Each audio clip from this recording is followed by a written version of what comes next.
Collision at sea between a general cargo ship and an oil bunker barge, August 2015. The chief officer on the general cargo ship failed to maintain a proper lookout because he allowed himself to become distracted, primarily by cargo paperwork, but also by a phone call and potentially the use of his tablet computer. Grounding off the south coast of England, June 2004.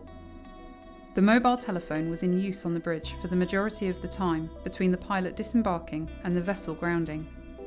It is known that the master made some, if not all, of the calls during this period.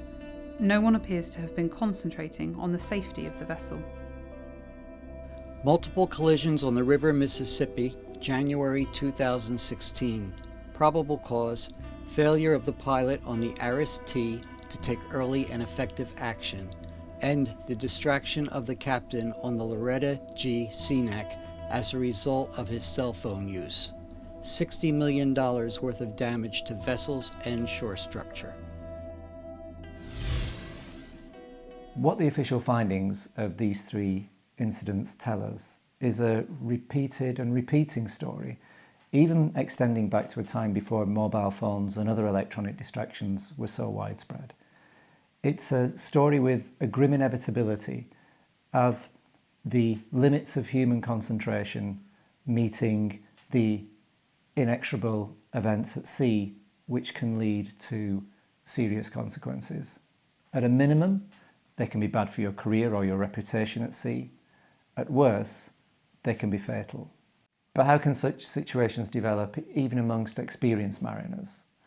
CHIRP Maritime and University College London have worked together to create a scenario based on real events at sea and in port to show how being on your mobile and doing your job simply do not mix. So let's see what happens when you and your duties are engulfed in a sea of distractions.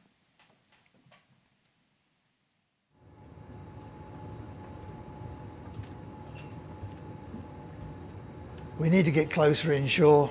We're losing the Wi-Fi signal. I've still got to phone my wife to wish her a happy birthday yet. I'll have a look at the diversion, but I'm sure it's off our scheduled track. We're going to hit heavier traffic inshore. Yeah, all right. Done it before.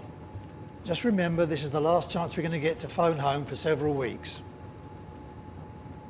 It's your call. Thank you.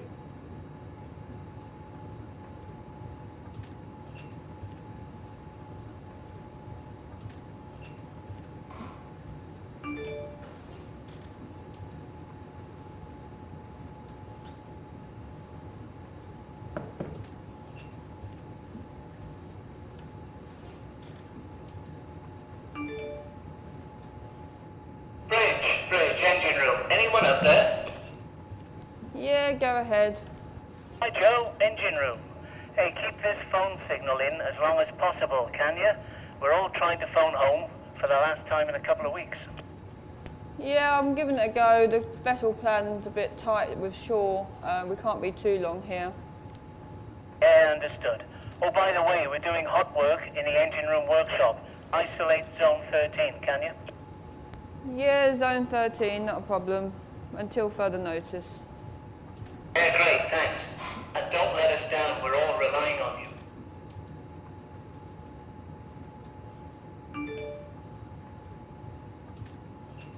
Oh no, don't say that.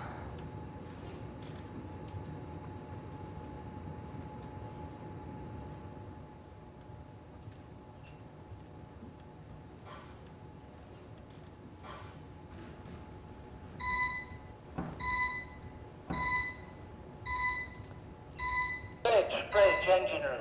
Joe, what the hell is going on? I told you to isolate zone 13. Yeah, I'm sorry. I forgot to do it. I was distracted earlier. It's all okay. What's the story with that alarm? Sorry, Captain. I didn't isolate the zone 13 on the fire alarm, but they're okay in the engine room. They're doing hot work down there. But everything's okay now. But I've got heavy traffic up ahead. I need to. Oh, you'll be all right for a little bit longer. But Just got to go down and finish this call. You know where I'll be if you need me.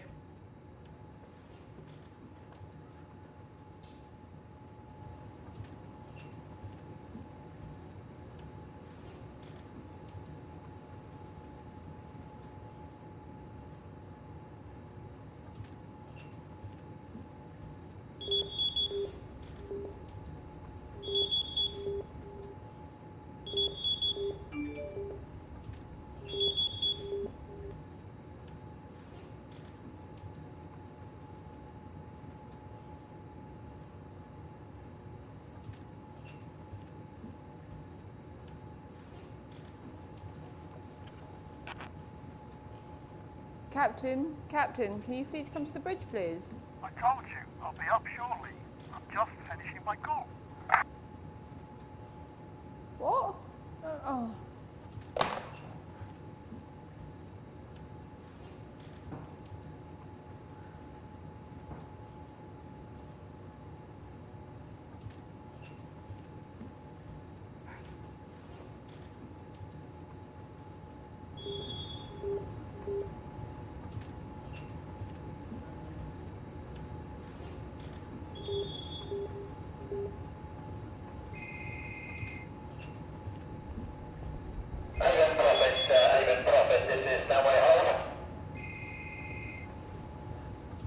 Dan, I can't speak now. I'm busy. I'm at work. What do you expect me to do out here? No, you have to get someone else to sort it. It's fine. Just deal with it and I'll deal with it. We'll talk later about it.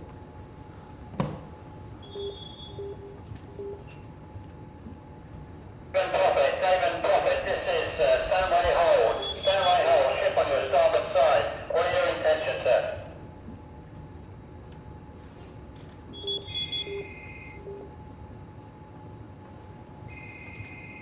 Dan, wait, no, let's just go. We can, no. What the hell?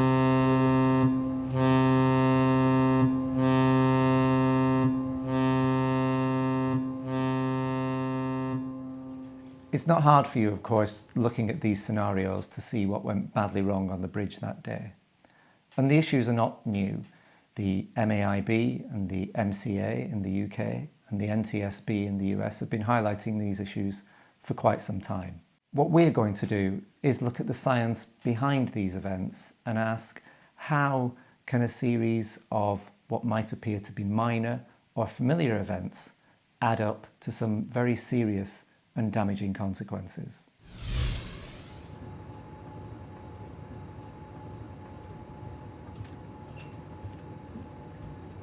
We need to get closer inshore. We're losing the Wi-Fi signal. I've still got to phone my wife to wish her a happy birthday yet. I'll have a look at the diversion, but I'm sure it's off our scheduled track. We're going to hit heavier traffic inshore. Yeah, all right. Done it before. Just remember, this is the last chance we're going to get to phone home for several weeks. It's your call. Thank you.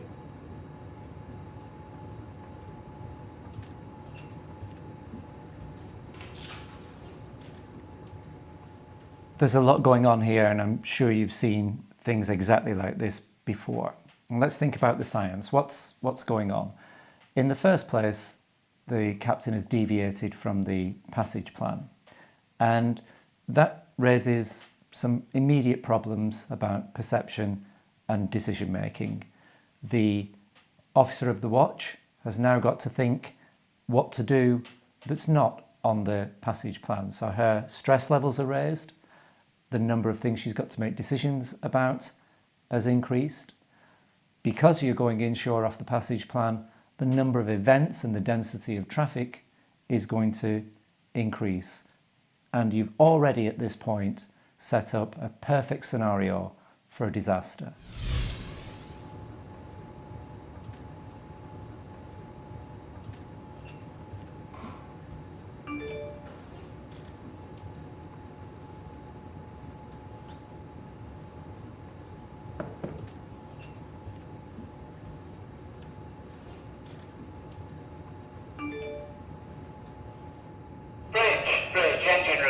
Up there? Yeah, go ahead. Hi Joe, engine room. Hey, keep this phone signal in as long as possible, can you? We're all trying to phone home for the last time in a couple of weeks. Yeah, I'm giving it a go. The special plan's a bit tight with shore. We can't be too long here. Yeah, understood. Oh, by the way, we're doing hot work in the engine room workshop. Isolate zone 13, can you? Yeah, zone 13, not a problem. Until further notice. Yeah, great, thanks. And don't let us down, we're all relying on you.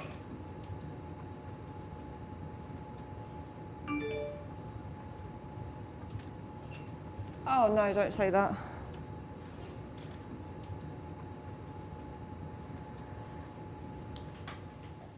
There's so much going on here. I think there are two main things I think we really need to drive home here. One is that no matter how comfortable and confident you feel in a situation, it doesn't mean that you're right. So you might feel as if you can monitor the screens that you've got in front of you and your mobile phone. And you might feel that you've done it before and got away with it, so you can do it. But scientifically, let me tell you, you can't.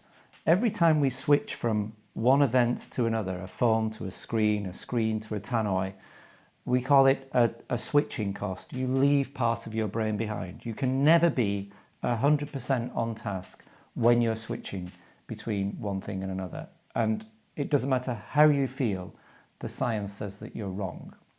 Now, here what we're seeing is that she's got the screens in front of her, the monitors. She's got her phone coming in as a channel, and she's got the tannoy from the engine room coming in as a channel. Your brain cannot deal with 3 channels of information. And just think about trying to watch the TV while somebody's talking to you. That's just 2 channels of information. You simply cannot do it, and we have to accept this and work on it. The second thing is how many items of information there are coming from those channels, and we have limits to what we can remember at any one point in time. The maximum is 4, but when you're under stress and when events are happening, your brain's capacity for memory can go down to 1 event at a time. So however confident you feel here, it isn't the case that your brain shares that confidence that you feel.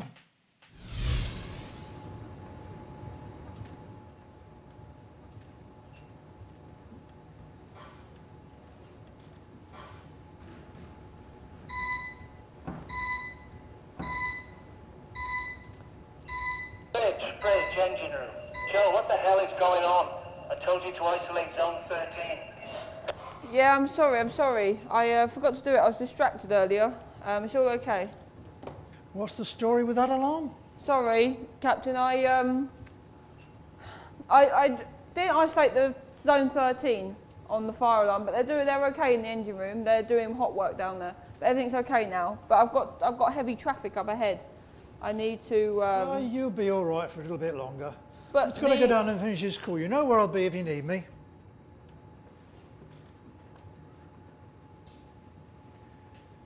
So a lot going on, again, compounding the problems from the previous scene, but also adding new ones. If you could see, when the alarm went off, that required her to do something on a touch screen. So we've got another channel of information being added there. Then we have the tannoy, and then we have the captain. So now we've got already 4 channels of information across which she's got to divide her attention. If we add on to that the building stress and the stress from the embarrassment of having been caught out for not isolating the sector 13, you can see that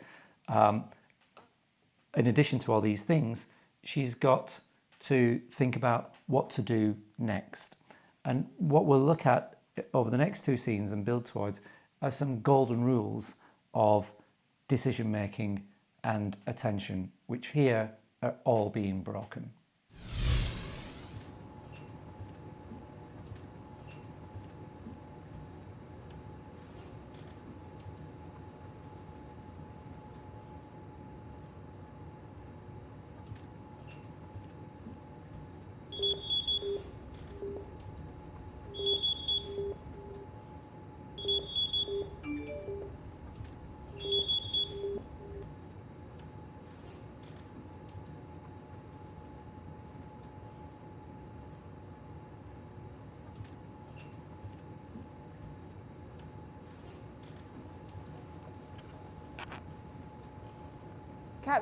Captain, can you please come to the bridge, please? I told you, I'll be up shortly. I'm just finishing my call. What? Oh.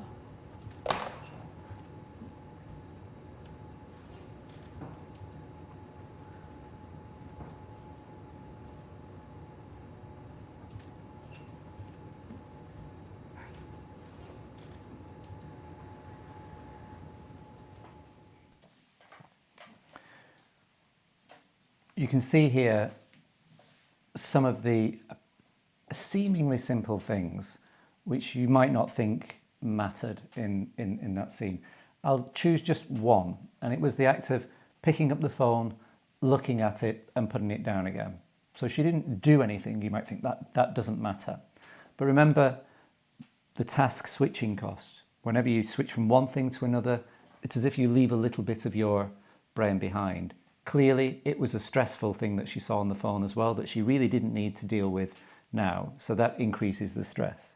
The captain, of course, doesn't help in this. At some point, it's got too far for him to recover the situation. In the tree of decision making, you have to make it clear for everybody what the options are and what the preferred direction is. But she has no idea what the captain wants from her.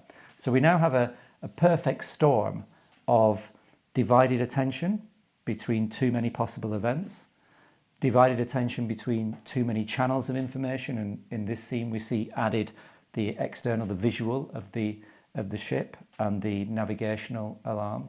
We've got the stress of not quite knowing what the captain wants, and we've got the stress of having some of her mind on personal issues rather than the job at hand. There's only one way this is going.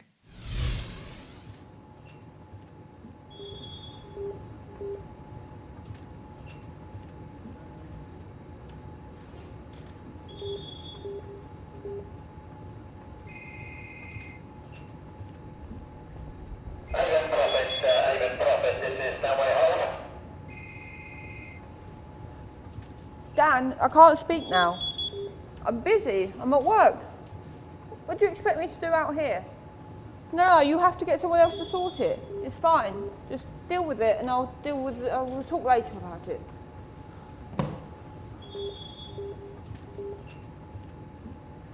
David Prophet, this is Stanway Hold, ship on your starboard side. What are your intentions, sir?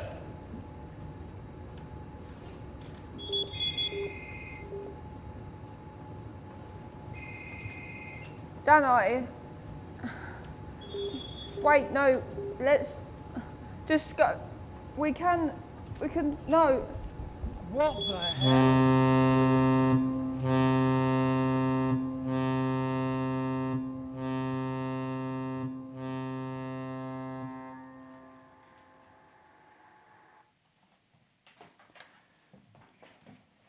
So the consequences were inevitable, frankly, from the outset of this set of events.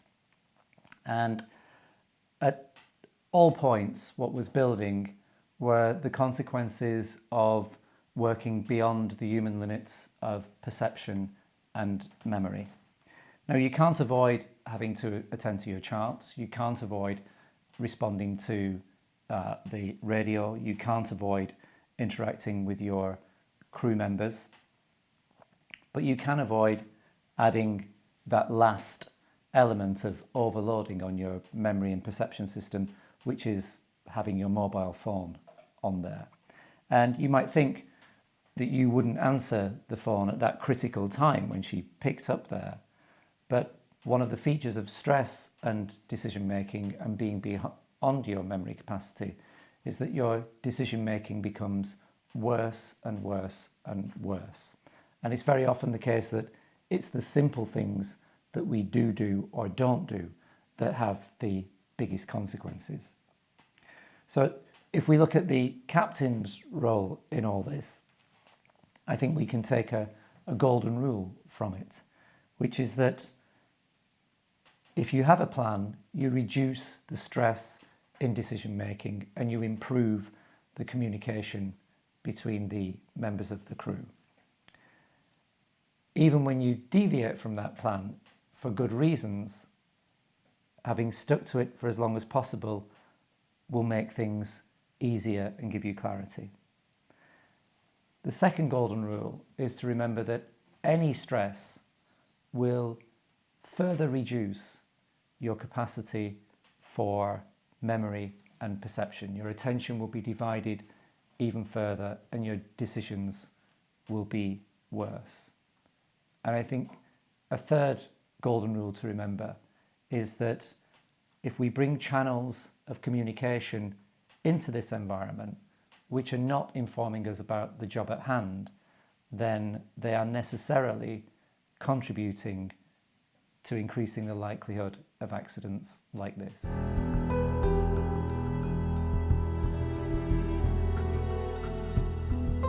None of this, in this scenario or in real life, needed to happen.